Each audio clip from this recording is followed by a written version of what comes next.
Terima kasih Langsung kepada saja. Saudara Yanto yang telah memberikan waktunya kepada saya. Di sini saya akan sedikit menjelaskan tentang suhu. Suhu adalah sebuah besaran yang menyatakan tingkatan panas atau dingin suatu benda. Secara lebih tepatnya, suhu merupakan ukuran energi kinetik molekular internal rata-rata sebuah benda. Pada benda yang bersuhu rendah, molekul benda bergerak dengan kelajuan yang kecil dan pada suhu yang tinggi, molekul benda bergetar dengan kelajuan yang besar. Pada dasarnya, suhu digunakan untuk menyatakan tingkatan panas suatu benda secara akurat. Untuk mengukur suhu, diperlukan sebuah alat ukur yang bernama termometer. Dengan menggunakan termometer, kita dapat mengetahui suhu sebuah benda secara akurat.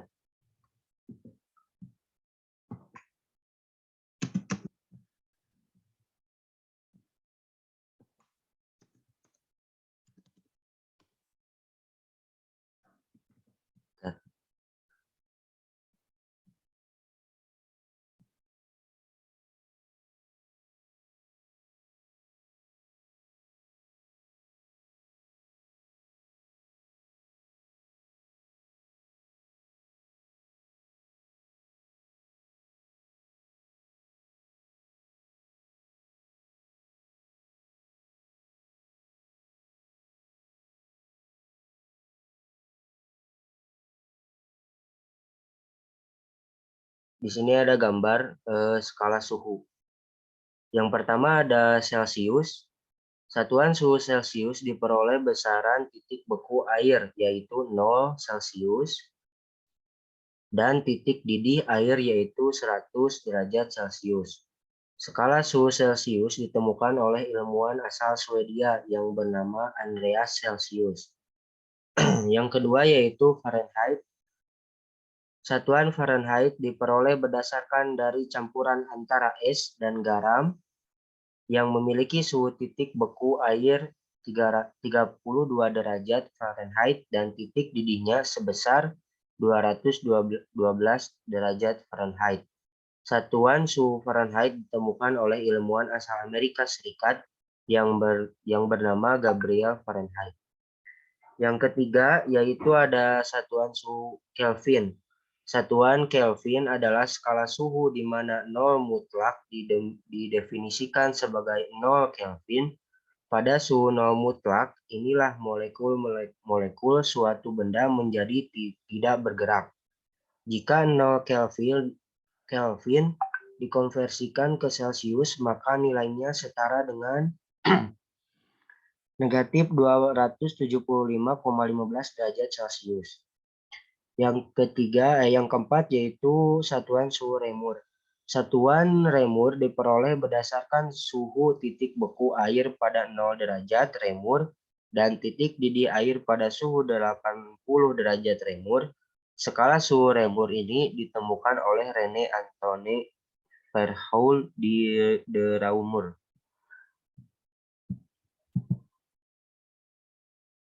Untuk selanjutnya yaitu alat ukur suhu. Untuk mengukur suhu diperolehkan alat untuk ukur yang bernama termometer. Istilah termometer berasal dari bahasa Latin termo yang berarti panas dan meter yang berarti untuk mengukur. Prinsip dasar kerja termometer zat air adalah pemuaian zat cair. Sebuah termometer biasanya terdiri dari sebuah pipa kaca berongga sempit dan panjang, disebut pipa kapiler, yang di dalamnya berisi zat cair, biasanya alkohol atau raksa atau merkuri, sedangkan bagian atas cairan adalah ruangan yang hampa udara.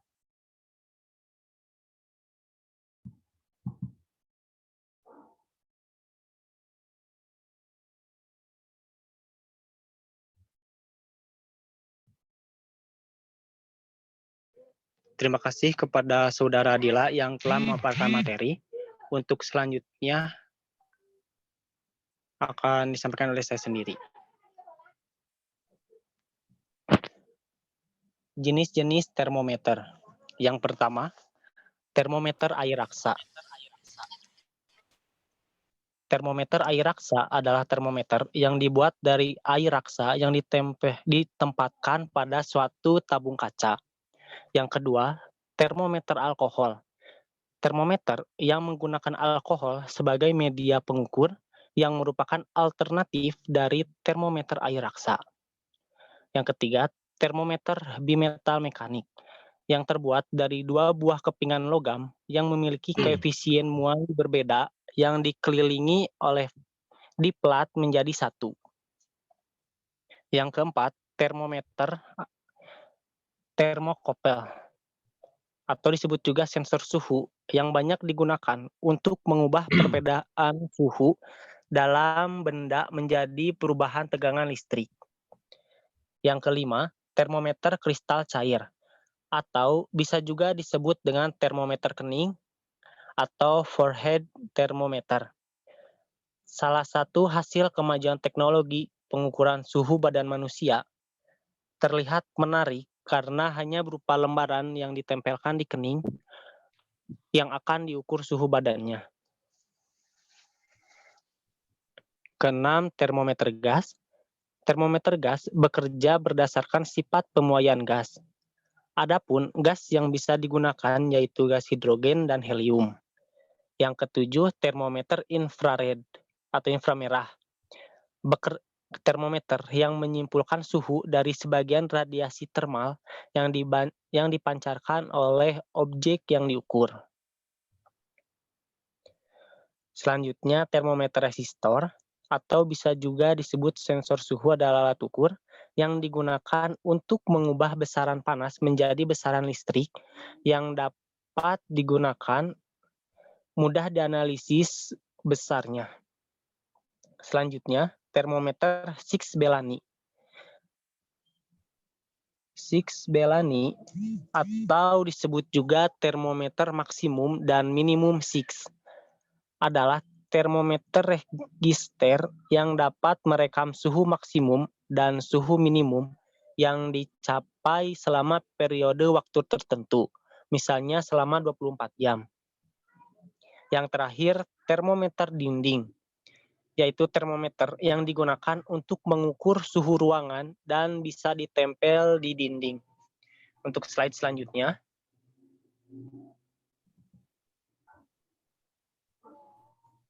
Hukum nol termodinamika merupakan pendekatan aksiomatik. Yang dimaksud aksiomatik ini adalah sesuatu yang jelas, tidak dapat dipertikaikan, tidak dapat disangkal, tidak dapat dibantah, dan sudah pasti terbukti. Tentu saja ia adalah sesuatu aksioma yang tidak salah atau tidak diragukan.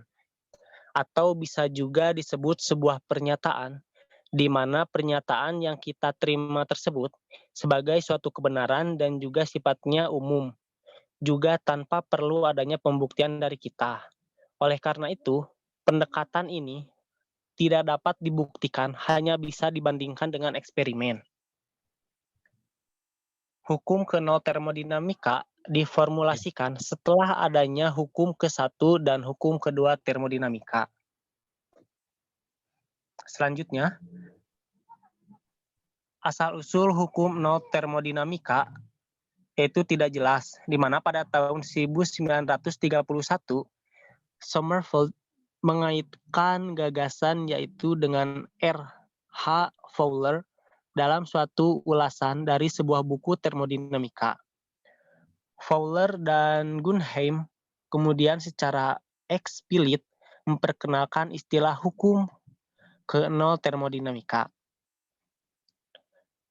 Pernyataan ekuivalen dalam matematika yaitu jika X sama dengan Y dan X sama dengan Z, maka Y sama dengan Z. Pernyataan ekuivalen ini merupakan salah satu contoh dari penerapan aksiomatik, yaitu jika jika X adalah Y dan X juga adalah Z, maka sudah pasti Y juga adalah Z. Hal ini setara dengan gagasan umum pertama Euclid, yaitu hal-hal yang sama dengan yang sama juga hasilnya akan sama satu sama lain. Sekian pemaparan materi dari saya. Untuk selanjutnya akan disampaikan oleh Saudara Sinta Priani. Waktu dan tempat saya persilahkan. Baik, terima kasih kepada Saudara Yanto yang telah mempersilahkan saya untuk memaparkan materinya. Berdasarkan hal-hal yang telah dijelaskan sebelumnya, hukum kenal termodinamika ini dinyatakan dalam pernyataan jika A setimbang termal dengan B, nah ini yang sama adalah suhunya, dan B setimbang termal dengan C, maka A akan setimbang termal dengan C. Katakanlah suatu benda dengan suhu TA, kemudian ada benda yang lainnya dengan suhunya TB pada suatu waktu tertentu saat kesetimbangan suhu A sama dengan suhu B, lalu ada benda yang lainnya sebut saja benda C dengan suhunya TC pada kondisi kesetimbangan antara B dengan C, suhu TB akan sama dengan suhu TC. Nah, berdasarkan hal ini, berdasarkan hukum ke-0 termodinamika dapat dikatakan bahwa suhu TA akan sama dengan suhu TC. Oke, next slide.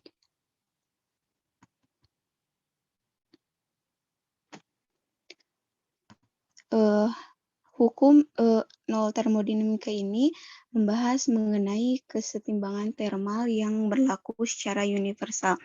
Nah, ini artinya zat dan materi benda apapun akan memiliki kesetimbangan thermal yang sama jika disatukan. Ketika dua sistem berada dalam suatu kesetimbangan thermal, dengan sistem ketiga, mereka berada dalam kesetimbangan thermal satu sama lain. Nah, apa sih itu kesetimbangan thermal? Kesetimbangan thermal adalah keadaan di mana suhu dua benda yang awalnya memiliki suhu yang berbeda disamakan, menangguhkan aliran panas untuk mencapai keseimbangan yang memadai. Sehingga dalam penggunaan hukum ke-0 termodinamika ini memungkinkan harusnya ditentukan nilai skala atau satuan dalam menentukan nilai suhu yang terukur. Nah, contohnya skala yang ditentukan menggunakan skala suhu Celsius dengan patokan 0 derajat Celcius adalah titik beku air dan 100 derajat Celcius adalah titik didih air. Nah, untuk skala suhu tadi sudah dijelaskan oleh pemateri 1. Nah, nilai ini bervariasi dengan tekanan sehingga pada suatu titik puncak gunung dengan lembah gunung dengan tekanan yang berbeda akan menyebabkan suhu juga berbeda nilainya. Yang diperoleh di puncak gunung dan di lembah akan berbeda karena nilai suhu juga bergantung pada tekanan. Nah, kalau kita lihat pada gambar di samping ini, di atas hubungan antara tekanan dengan suhu inilah yang disebut dengan titik triple. Nah, titik triple ini titik di mana tiga keadaan fase air, yaitu padat, cair, dan gas diamati secara berdampingan. Oke, next slide. Yang selanjutnya yaitu aplikasi dalam kehidupan sehari-hari pada suhu dan hukum ke-0 termodinamika. Yang pertama, yaitu mengukur suhu tubuh dengan menggunakan termometer digital. Sesuai dengan namanya, termometer digital akan menyajikan suhu tubuh dalam angka digital. Cara pemakaiannya sama seperti termometer raksa, yaitu diletakkan di lidah atau pada ketiak. Yang selanjutnya yaitu plester demam. Nah, panas yang menyebabkan demam pada tubuh akan ditransfer ke dalam plester demam. Panas akan terus ditransfer hingga mencapai keseimbangan termal. Nah, hal inilah yang menyebabkan suhu tubuh turun.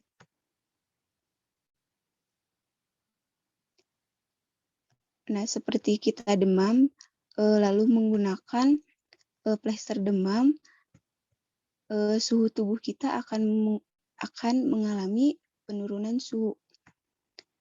Yang selanjutnya yaitu untuk mendapatkan air hangat. Saat kita mencampurkan air dingin dengan air panas, kalor akan berpindah dari panas ke air dingin sehingga tercapai kesetimbangan termal. Nah, suhu air dingin tentu saja akan naik dan sebaliknya suhu air panas akan turun menuju ke suhu kesetimbangan termal sehingga diperoleh air hangat dengan suhu berada di antara suhu yang dingin atau suhu yang panas. Nah, kalau dimisalkan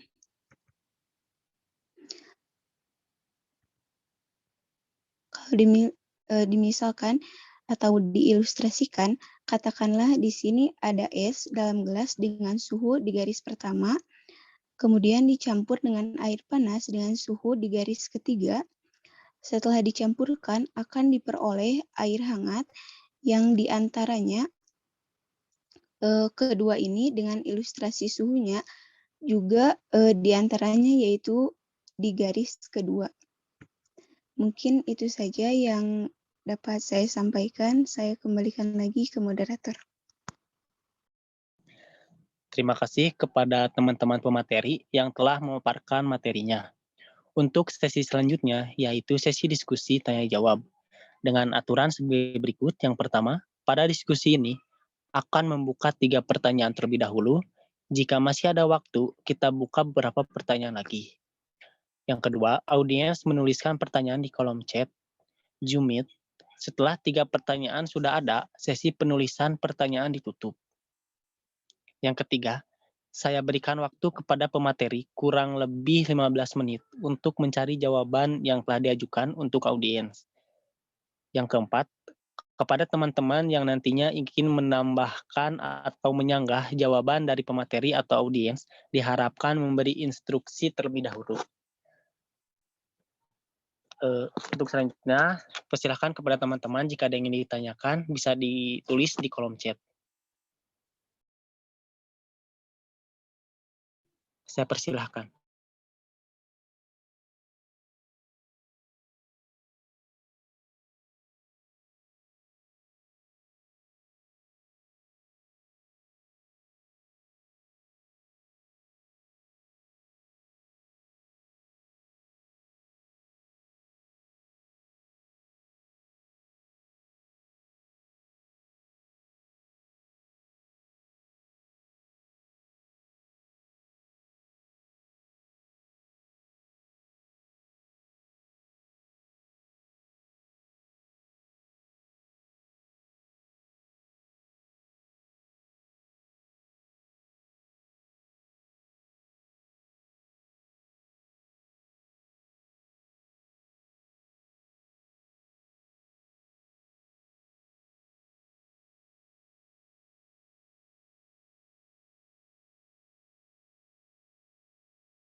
Terima kasih kepada teman-teman yang telah memberikan pertanyaan.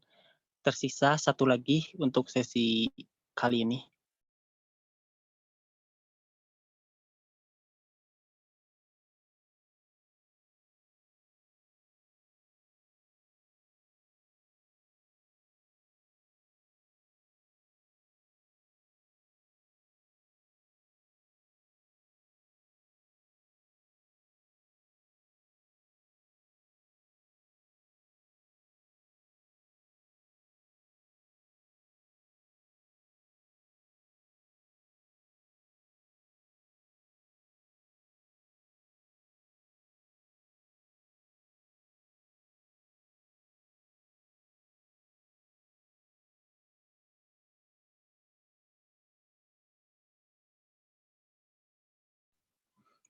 Saya beri waktu untuk 5 menit lagi sampai 09.50 untuk sesi pertanyaan kali ini.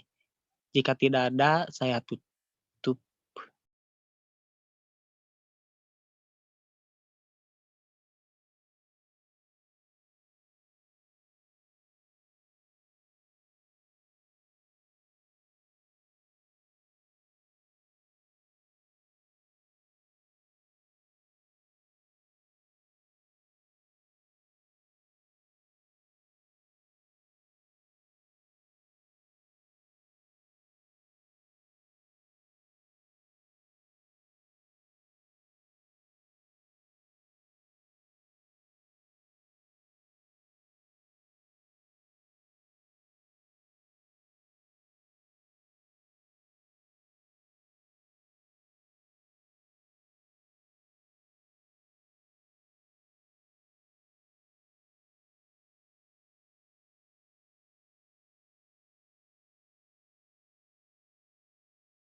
Penulisan pertanyaan kita cukupkan sampai sekarang. Untuk selanjutnya yaitu saya berikan waktu kepada pemateri kurang lebih 15 menit untuk mencari jawaban yang telah diajukan untuk audiens.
izin menjawab pertanyaan dari Saudara Asep. Pertanyaan dari Asep yaitu berapa suhu awal terbentuknya bumi? Apakah sampai sekarang badan perubahan suhunya? Ketika alam semesta tercipta 13,7 triliun tahun lalu, temperaturnya adalah sekitar 10⁻39 Kelvin. Seiring berjalannya waktu, temperatur alam semesta pun ikut mendingin dan sekarang diperkirakan telah mencapai 3 Kelvin. Mungkin itu jawabannya, Saudara Asep. Baik Adela, atur nuhun. Izin menjawab pertanyaan dari Saudari Andini. Pertanyaannya, tadi disebutkan bahwa hukum ke-0 termodinamika diformulasikan setelah hukum kedua dan ketiga termodinamika.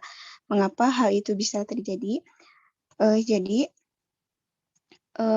Hal itu bisa terjadi karena hukum ke-0 termodinamika ini merupakan materi termodinamika bagian ketiga, karena lebih mendasari lagi, makanya disebut hukum ke-0 termodinamika, sehingga kedepannya jika ada konsep yang lebih mendasar lagi dibandingkan hukum ke-0, ke-1, ataupun ke-2, maka disebut hukum -1 termodinamika, kira-kira seperti itu.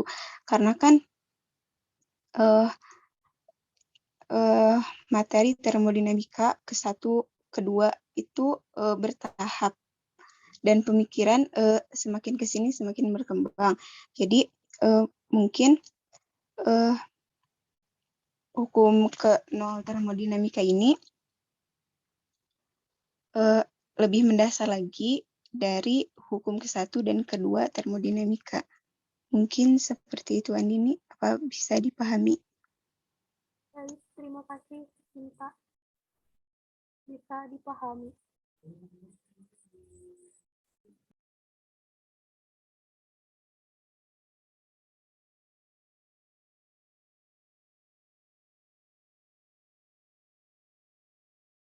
Terima kasih kepada Saudara Adila dan juga Saudara Sinta yang telah memberi jawaban dari pertanyaan audiens. Untuk selanjutnya, saya sendiri akan menjawab pertanyaan dari Saudara Nisa dengan pertanyaan sebagai berikut, yaitu kenapa kesetimbangan termal berhubungan dengan termodinamika. Untuk sebelumnya, kata termal sendiri menurut KBBI adalah segala sesuatu yang berkaitan dengan panas. Jadi, dari pengertian termal dan juga pengertian termodinamika, yaitu cabang ilmu yang mempelajari mengenai perubahan energi panas. Dari pengertian tersebut, kita sudah menyimpulkan bahwa kedua hal tersebut saling berhubungan, dan lebih lanjutnya lagi, dalam termodinamika, suatu sistem termodinamika disebut berada dalam kesetimbangan termodinamika bila sistem tersebut berada dalam keadaan setimbang mekanis, setimbang termal, dan setimbang secara kimia. Dalam kesetimbangan termodinamika, tidak ada kecenderungan untuk terjadi perubahan keadaan baik untuk sistem maupun untuk lingkungan. Jadi, bila ketiga syarat kesetimbangan tersebut seperti kesetimbangan mekanis,